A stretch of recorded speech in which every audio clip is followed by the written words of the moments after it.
Welcome to the Digital President Podcast. In today's episode, we're talking to marketers, entrepreneurs, and small business owners that want to get clients online. How you can nail your message so you can attract an audience and convert them into clients. I'm Michael Reese. And I'm Woods Davis. And this is the Digital President Podcast. We've cracked the code for generating customers online for every business model. In fact, we wrote the book on it. We've built multiple multi-million-dollar businesses in as little as 90 days. And the one truth that we discovered is the best business model is doing what you love and living your life by strategy. You truly can follow your passion and create the life of your dreams, as long as you have the right strategy. All right, I'm excited about this topic mainly because I feel like, Woods, if you can't explain it simply, you don't understand it well enough.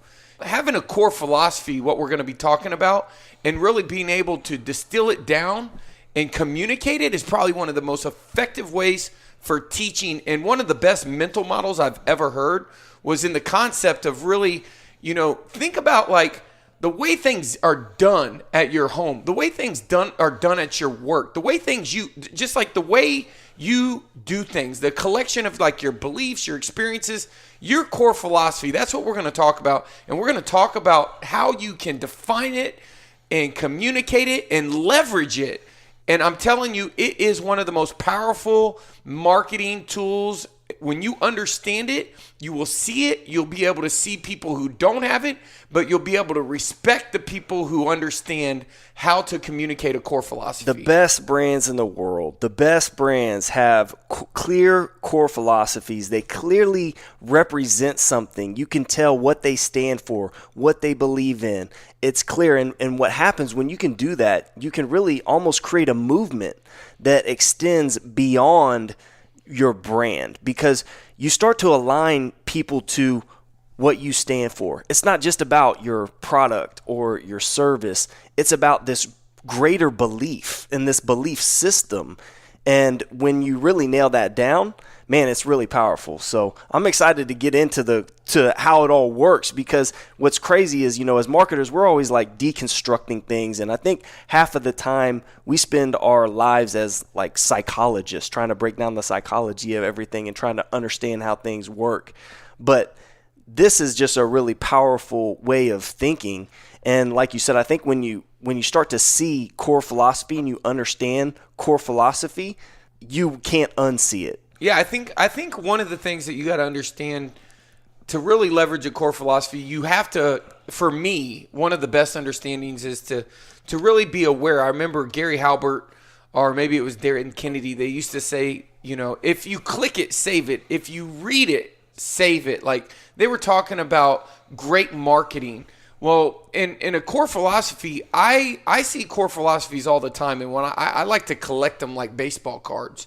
When I see somebody that is super smart, that I have a lot of respect for, I'm probably more aware. But man, I've gotten some from people that are just have a way of living, and not always does it have to do with marketing. Sometimes it has to do with fitness, with relationships. So these are things that transcend every area of life. But when you understand them, you can speak to people in a way where you can move them, because you're really taking things that they would agree with, maybe that they've heard before. When I first discovered a core philosophy that had a huge impact on my life, I was actually trying to explain the concept to one of the best copywriters I ever knew, and or still know, a good friend of mine.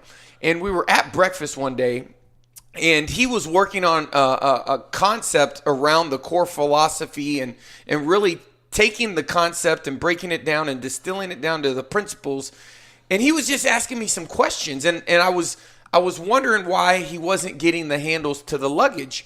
So I just went into my normal mode of explaining, and I said, listen, let me explain something to you. In 1990, I think it was 1999, it might have been 2000. I'll never forget that I was in a health club environment. In fact, it was 99 for sure. I was just getting into sales, right? I was selling people things, specifically health club memberships. I started in a little city called Lewisville, Texas. My uncle worked at this health club, and man, I could not sell anything. In fact, I had the wrong core philosophy. My core philosophy was you worked at the gym because that's where girls went, right? So I was learning from the wrong people. That's how things were done around there. Right. I actually got moved from that club to another club, which was the top performing club under a gentleman by the name of Thomas Drinkwater. And Thomas had a different way of doing things around Plano. You know, He had a different philosophy? He had a different philosophy. If you didn't come in with your name tag on, you went home to go get it. And, you know, home was a far stretch for me. I ended up getting really good at sales there, but one of them was I ended up getting turned on to what they were sales books. Man, Woods, I have never up to this point in my life read a book cover to cover except one, and we'll just leave it at that. It was a book that I read for an assignment, I think maybe like a few years earlier, and I don't even know if I finished it all the way. It wasn't a good book. It definitely didn't have an appreciation for learning or reading, that's for sure. But I got really good at selling, and this guy told me that a guy across town named Michael Tilley, who had come out of, they used to fax this little sheet around to all the clubs. There was 18 health clubs in Dallas. And they used to fax it around, and it was 2 pages, legal size long. And I always wanted my name up at the top once I started learning how to actually sell. And they said this kid named Michael Tilley, he came out of nowhere on the long sheet and was above me. And I was at the corporate office, and someone was telling me, man, this kid reads sales books. And I was like, sales books? What is a sales book? That's the secret. Yeah, that's the secret. I don't know what a sell. I literally didn't. I took my buddy Todd, drove all the way across town, like 30 minutes, and went to the club. And sure enough, he had a set of books right by his computer.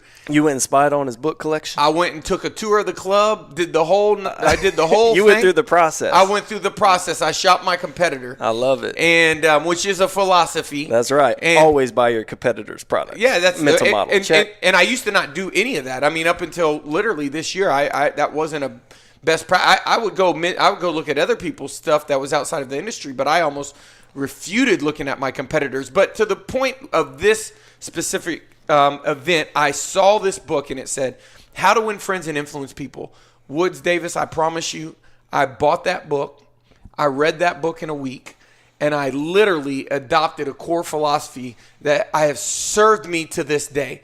I literally would say, people say, you know, and people have said I'm really good at sales, and I'm not. I'm really good at making a friend.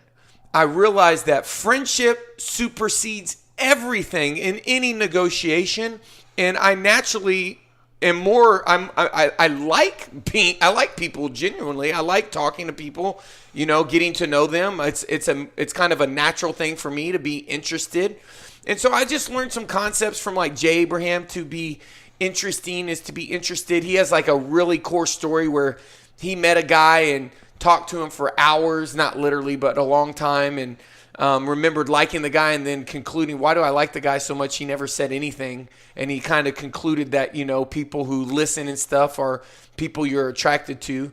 And so anyway, long story short, I adopted this philosophy where if I could get the prospect to talk, and if I could ask open-ended questions, and if I could use their name, and if I could just use some of these mental models that were in the book, it's literally which was just all about making a friend. It wasn't about making a sell. It was about making a friend and getting influence. Right. It was a lesson in persuasion. Right. And so to persuade somebody to do something, and that served me well. So that's a core philosophy. I will never ever.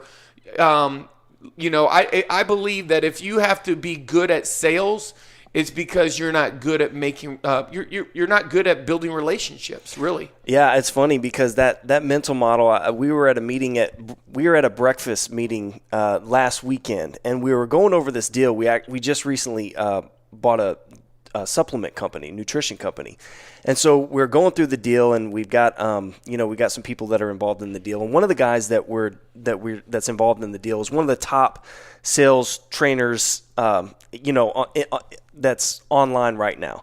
And it was funny because we were talking about part of the strategy that we're using for the marketing, which is, we have sponsored athletes and celebrity endorsements and things like that.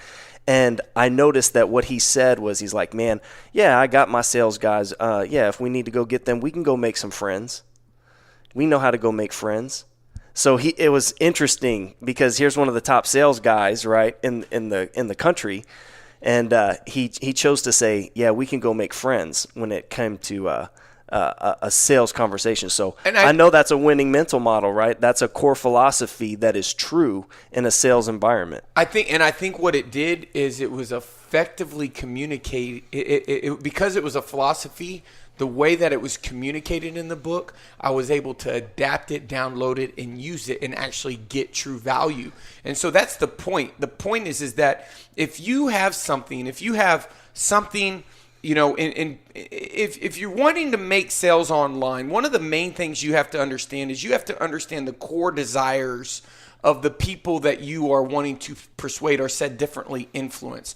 And so when you understand their core desires, then you have to be able to communicate to them how you can help them achieve these desires. That's the bottom line. I mean, you are in the business of adding value, and if you want to add value, then you actually need to add some value and demonstrate it by actually helping someone by adding value. And so a philosophy that I think that most people are, I would say not a philosophy, but a step that most people skip is that they don't understand how to communicate. You can go to their website.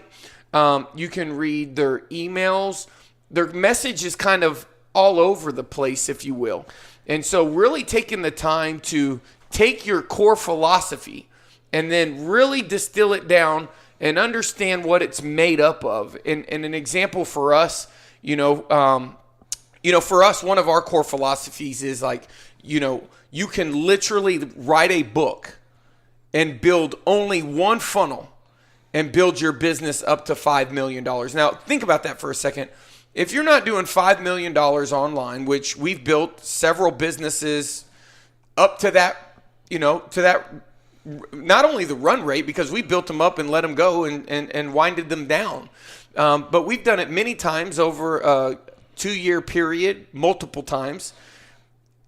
The main thing I think that I'm wanting to communicate is our philosophy is based upon not a belief, but an experience. Right? It's an experience. But when we wrote a book, we learned based upon a combined, 20-something years in marketing online, more than 20 years, we learned that if we had, the book you want to write, guys, is the book you wish someone would have given to you 5 years ago. That's the book you want to write. And that's the book we wrote when we wrote Digital President. When we wrote Digital President, we wrote the book that we said, oh my goodness, this is probably the most profitable, high leveraged activity that you can do. In fact, we moved offices recently, and I had an old set of notes from, I guess it would have been 8 years ago, when I was meeting with Dan Kennedy, one of the number one direct response marketers in the world. I was at his home in his basement, and the top of the piece of paper said, a book is just a sales letter, a long sales letter. And I didn't get it then. I think it wasn't until Jay Abraham, I was watching a video where one of my business partners was asking him a question, and he talked about the book strategy. And I remember just another seed being planted.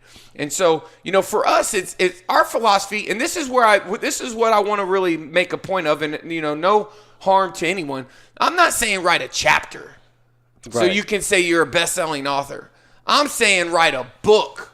Write a book so that you can actually add value and build a business, because our core philosophy is that a book is content that gets consumed, and it's leveraged consumption that you're looking for. That's our core philosophy, that a book will actually give you the content, because so many people don't realize that only a small few set of the people online are ready to do business with you today. In fact, they're in this stage, in this what we call this journey of the buying process.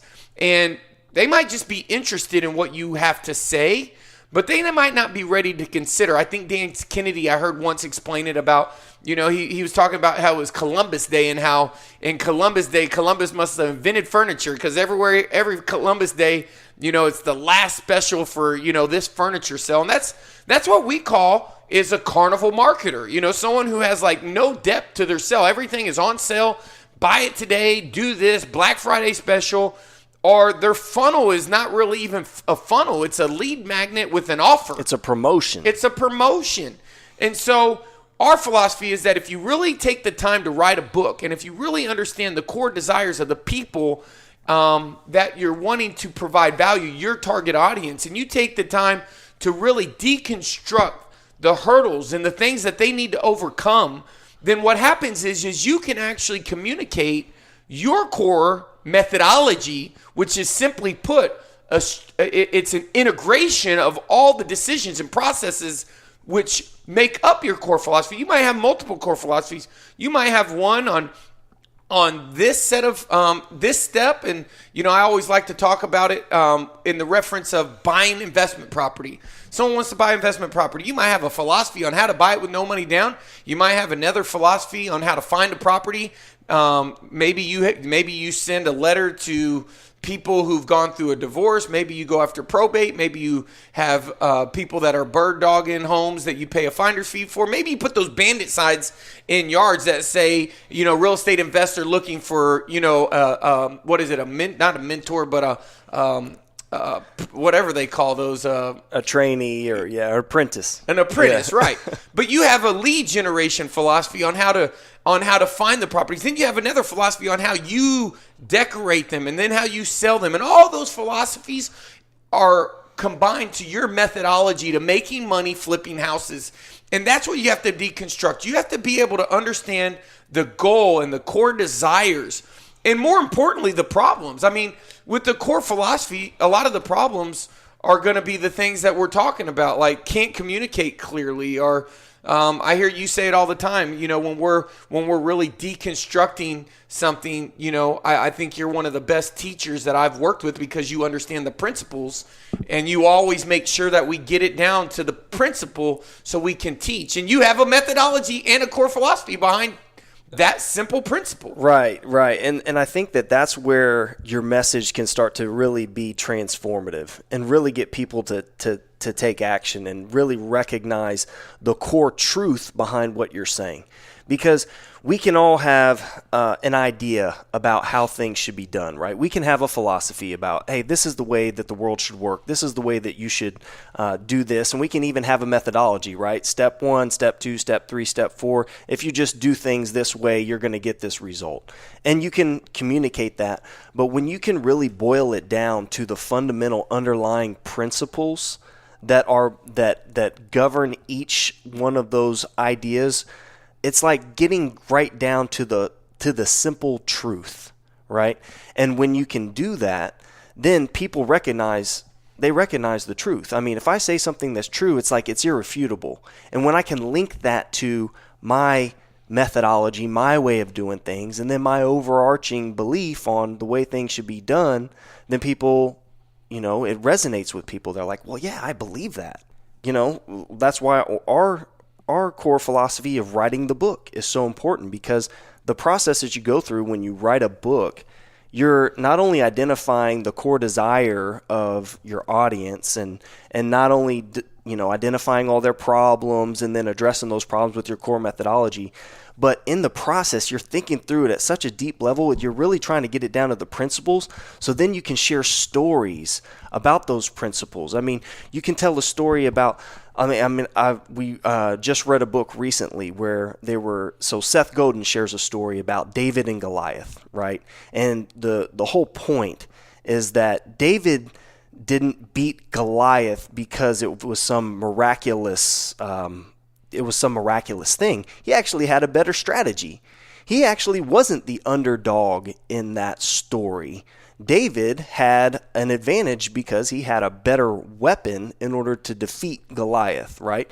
So he boiled it down. He used this story to boil down to the principle of having if you have a better strategy, it doesn't matter how big you are. And in fact, sometimes being the little guy is actually an advantage because you can be quicker and you can choose a different strategy, whereas the bigger guys are locked into the strategy that they've already chosen. And so if I believe that, now I believe that principle. Now I believe the rest of what he's trying to teach me about marketing and about some of the things that he's linking that principle to. So it's just a really great way of thinking and a really great way of communicating and a great way of teaching. When you teach people principles, they really understand them. Yeah. One of the things I think that is that makes a core philosophy, one way to leverage a core philosophy, and I think to do it really well, is to get a clear understanding of the problem that someone might, to be able to not only understand the problem, but deconstruct it in a way so that you can really understand the obstacles. You want to know what someone's going to be facing. So if you're in the business of trying to provide value by helping someone accomplish something, then you want to know exactly what they're going to be facing. So in an example, which core philosophy is always really hard when you're, sharing a core philosophy, but for us, like I'll give you an example. Someone wants to write a book. I get this all the time. They're skeptical about how long it could take or the work that would actually go into it, right? And so you have to be able to address that. Now, by no means am I like a great writer. I do get pleasure out of really nailing things, and I do get pleasure out of adding value. So I do like and enjoy the process of thinking through what I'm going to communicate. I take pride in that. But I think that's came over time after doing so many presentations to big groups on stage. You have to get good at that.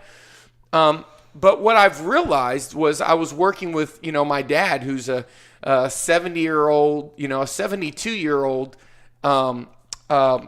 man. And he called me one day and said he wanted to write a book. And I started helping him, and he's made huge strides, but he was speaking his book. I literally asked him like the set of questions of our philosophy on how to really get your book out and discover your philosophy. And I mean, it was on a Sunday. He came over to see my boys, and next thing you know, I was learning more things about my dad. I was so interested. I was flipping stickies, and he was like, I never forget. He said, I asked him about something, that he really believed in, and he said, I think that a person should be their own person. They should really stand for something, is what he was saying. So I just asked him a few questions. He probably spoke the best chapter. I mean, I learned more in that time. So the skepticism in our philosophy of, writing the book, in his case, it was different. He had a different reason for wanting to write it, but I was working with another guy that is really great at helping small business owners like get to the heart of knowing their numbers and where their customers are coming from. And this guy just had no earthly clue on really where to start. And again, we were sitting down, having breakfast. We do breakfast a lot, and that's kind of our spot, if you will. And we're having breakfast one morning, and I asked him a series of questions. And I mean, I watched this guy take notes, and the next thing I knew, he was texting me 3 or 4 times, a day, every day, working on his book. And he was like, man, I had no idea. I mean, I feel like I have 8 books. And that's the point, is that, when you really get into understanding the value that you can provide and the value you are providing, and you can really deconstruct it, and you can understand exactly, what someone's going to go through, you can really understand what someone has to learn and overcome. You can get in tune with the problems that are holding them back from achieving their goals, and you can help, understand the process which they have to do. And in fact, we have a deal called the goal process. You can they get that on the site? Yeah. If you go to digitalpresident.com/goal process, then you can download a copy of that, and we'll give you the template that we use. It's such a great framework. It's a very simple framework, but it works like a charm. It's probably the most powerful thing I've used for any goal. I don't care what goal you're trying to accomplish. If your goal is to write a book, if your goal is to do a training, whatever your goal is, it's phenomenal. But specifically, again, you want to understand all of the things that go into that. The best thing I can tell you is that if you can connect a core philosophy to a core methodology and you can communicate it, you can literally position yourself and communicate your beliefs and your experiences of how to help someone get from where they are to where they want to be. And that is a huge step in the direction of building a relationship and a friendship, if you will, so that you can help them when it's time for them to actually, hire someone for maybe the services or the benefits your products provide. Yeah, and this is so critical because this is what goes on the cover of your book. If you're going to write the book, this is what goes on the cover of the book. This is what should be front and center on your website. This is what the core of all of your communication is, just reinforcing that core philosophy, right? You have a belief. We have a very specific core philosophy. We have a very specific belief about what it takes in order to get clients, and specifically get clients online. And that core that arises out of the core problem that we know that our clients have. Our clients just want to be able to get more clients and customers online. So that's the problem. Even if they don't have a funnel. Even if they don't have a funnel, especially if they don't have a funnel, right? Yeah. Because they don't. Most of our clients, they don't have a funnel, or they don't have a... They have an opt-in page. Right. They have promotions. Yeah. Yeah. And they've done some stuff that works here and works there, but they don't have a clear, consistent, predictable way to get clients online. And so we have a very specific belief about solving that problem, that one problem. And we have a very specific methodology, as Michael stated. I mean, if you're going from 0 to 5 million, and in fact, if you want to go from 0 to 5 million fast, you're going to write the book. If you're working with us, you've got to write the book. And because everything will flow out of that. Now, you'll see the layers and the depths of the methodology, but if you don't believe at the core that one philosophy, then guess what? You're probably not the type of person that we would even want to work with, because we don't want to have to convince you, because guess what? We've done it a bunch of times. And if you haven't done it, we definitely don't want to spend the effort and energy it takes to try to convince somebody that's true. Now, we're going to break it down to the principles of why Michael brought it up earlier, leveraged consumption, and which is the underlying principle of why you write the book and why the book will give you everything you need to build only one funnel. And there's a lot of layers to that. But again, if you don't align to that message, we're either going to attract people who know that that's true, or we're going to repel people who don't even want to let that enter into the realm of possibility in their mind. And I think what we're really saying, in addition to that, is you're writing the book to build an audience of people that they're aligning to your philosophy. They buy into it. And you should really think about doing it. If you don't even have a product, you should start with writing the book. Absolutely. Because, I have helped people. There's been some people that I've given some wisdom to. They did it all on their own, but I pointed them in the right direction based upon the mistakes that I have learned. And they've done great. And every one of them wrote a book. And what I learned is these people built huge audiences. And these audiences are really what you want to focus on. It's the people that are, no pun intended, paying attention to you, right? When they pay attention to you because you're actually providing with value. When you write the book, like Woods was just saying, it gives you the framework to do all the other things to provide value to them when they're at the different stages of the process. A lot of people aren't ready to do business today, but will be hanging around. And some of my biggest clients, my best sales, some of the people that have paid me, I've had people that have paid me $250,000, multiple people who've paid me more than I can count. But those people, they'll tell you that some of them started working with me on a $1 trial. And, then, and that's the point. It's a great tripwire. It's so much easier if someone gets your book.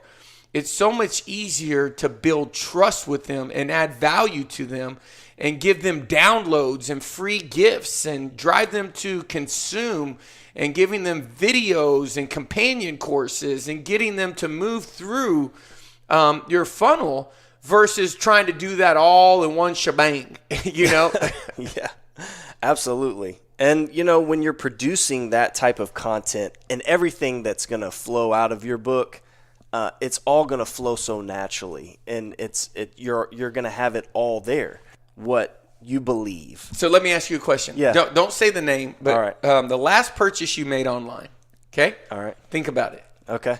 Now, had you ever purchased from that person before, yes or no? Let me see here. Have you My last purchase online. Yeah. Just random. Yeah. Okay. I'm thinking. All right.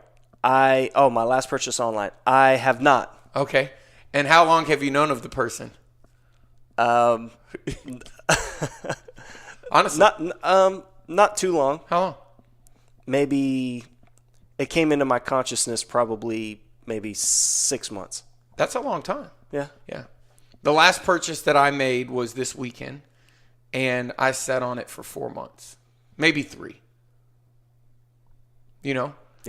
And that's the point, is that so many people don't have the communication strategy to communicate with someone if they're not ready to buy at the end of the webinar, at the end of the video, at the buy now button. And that's just such a shame, because they're just really copying the next guy who's copying the next guy.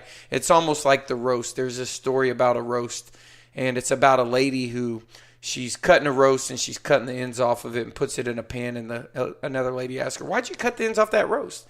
And she said, well, my mom does it. And she said, she's the one that taught me. And she says, well, why does she does it? She says, I don't remember, never asked her. So she goes and asks her mom, hey, Mom, why do you cut the ends off the roast? And she said, well, my mom did it. And she said, it just so happened her mom still was alive. And she said, well, why did she do it? She said, I don't know. Her mom was still, it was the great-great-grandma or something like that was still alive. And they got to Grammy.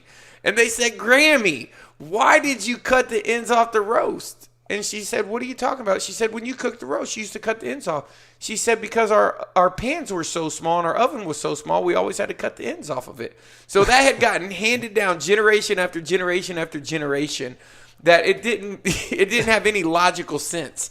And so I would just say that, when you're modeling or looking at, so many people are copying other people's tactics. Tactics or processes, but they didn't nail the product. Let me tell you something. The worst mistake you can make is great marketing makes a bad product fail faster. And if your product isn't built on a clear message, a clear set of philosophies that you can clearly communicate and demonstrate and validate and make visible the value that you provide, then you might just be getting a fraction of a fraction of a fraction. And if you're working harder for your business than your business could be working for you, it's just simply you haven't learned something yet. And I can tell you that you go look, you start paying attention. I'm saying paying attention to the people who are making the money online, and I can guarantee you they all wrote a book. And they didn't just write any book. You need to understand the real science behind the book. If you're going to go do events, great. If you're going to, you need to have your method, but there is a strategy that can make everything you're currently doing effortless. That's what leverage does. Leverage allows you to, put a little bit of force into something to pick up a huge load. And I can tell you there's nothing that made anything infinitely easier than that. So I didn't know we were going to even, I guess since it's our core philosophy, we had to It talk had to about come out. It had to come out. It had to come out. But you know what? I hope that it's very clear what our core philosophy is about writing the book. Yeah, write the book. And that's how simple. Build the audience. That's how simple your core philosophy will be. When you know you've nailed it, is when it is literally comes down to like one thing, and that one thing can easily be communicated from one person to the next person to the next person. That's how movements are started. That's how audiences are created, and they tune into to something. If you really understand how focused your message has to be in order for it to resonate, because guys, there's a sea of information. There's so much information out there. People are getting bombarded. But one thing you're going to know about Michael Reese, one thing you're going to know about Woods Davis, one thing you're going to know about Digital President, one thing you're going to know about any business that we ever do, any person that we ever do business with, any investment that we ever make, you will dang sure know that there will be a book about it. Our core philosophy will be clearly stated. It will be written in a book, published and produced, and we will be building an audience around that message. And I just know that if you do that, it will change your business and it'll change your life. That'll work, man. I love it. You win the crowd, you win your freedom, brother. Absolutely. Well, guys, we need to wrap this podcast up, but we appreciate your time. As always, you can join us here at digitalpresident.com. Check out the podcast. Check out the blog. Get the book. Get the book. If you haven't read the book, get the book. This is the blueprint, guys. We have literally grown multiple multi-million-dollar businesses from scratch with this, just following this playbook. So we really poured our hearts into nailing this down so you could take it and use it in your business and experience the same results. So definitely get the book. We appreciate you guys tuning in. As always, make sure you go to digitalpresident.com. Check out more episodes of the podcast. Check out the blog. And first and foremost, if you haven't done it yet, get your copy of Digital President, the book. It will change your life. It's changed ours. Yeah. And if you have a product, or you have a product and you don't feel like it's you've nailed it, or you're wanting to create a product anywhere in there, man, make sure you go read the Hitmaker Manifesto. It's at digitalpresident.com. And with that being said, the goal is always to add as much value as you can to one person's life and learn to do that to as many people as possible.